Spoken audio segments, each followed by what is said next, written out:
Le fait qu'il y ait des attaques à Sigasso, à Kay, à Koulikoro, ce n'est pas le symbole de la dégradation de la situation. C'est le symbole du changement de rapport de force dans les zones qui étaient maîtrisées par les terroristes. Ouais. Il faut que les gens le comprennent. Okay. Ce que Sissoko veut là, nous tous on veut ça.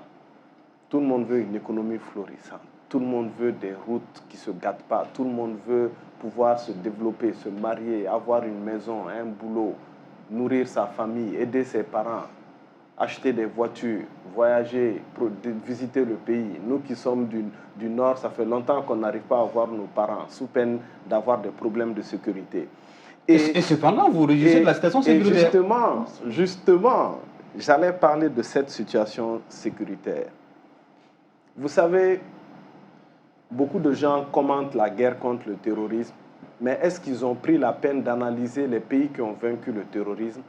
Le conflit a suivi quel cycle?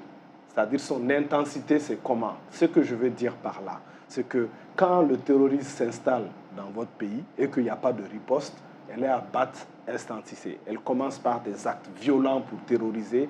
Ensuite, elle s'installe dans une phase politique au sein de la population doucement.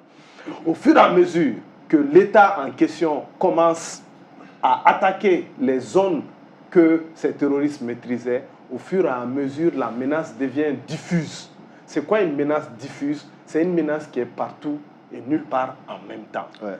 Contrairement à ce que les gens disent, le fait qu'il y ait des attaques à Sigasso, à Kay, à Koulikoro, ce n'est pas le symbole de la dégradation de la situation.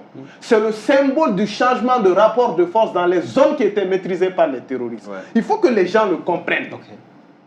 Si, à mesure que les gens sont à l'aise au nord, au centre, à faire ce qu'ils veulent, pourquoi ils vont venir faire des attaques à Koulikoro? S'ils viennent faire des attaques à Koulikoro, c'est que la situation les est défavorable sur leur zone de prédilection.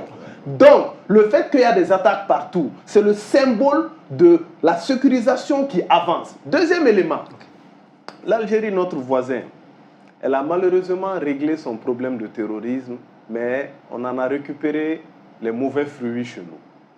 Par contre, l'Algérie, au moment où elle est en train de pacifier son pays pour mettre le terrorisme derrière elle, c'est le moment où il y a eu le plus d'attaques. Ce que je veux vous dire par là, les téléspectateurs doivent m'écouter. La fin du terrorisme sera plus violente que maintenant. Que le début. Et pourtant, on sera proche de la fin. D'accord. Et donc, au moment où l'Algérie arrive à faire disparaître cette chose, c'est au moment où les attentats se sont multipliés. La crise a atteint son paroxysme, des bombes qui explosent en Algérie, des attentats, des attaques de marché, etc. dans le désordre. Ça, c'est le signe de la fin de la situation. Sinon, les terroristes ne s'attaquent pas. Pourquoi ils s'attaquent aux usines? Ces usines-là étaient là depuis longtemps.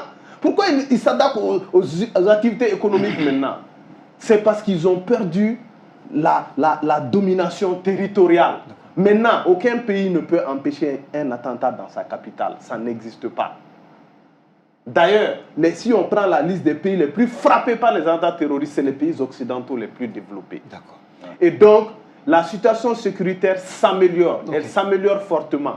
Quand bien même elle ne s'améliore pas, je préfère continuer à dire à notre État, continuer à nous défendre nous-mêmes avec les bons partenaires, jusqu'à ce que ça s'améliore. Nous préférons ça que de confier notre sécurité à d'autres personnes. D'accord.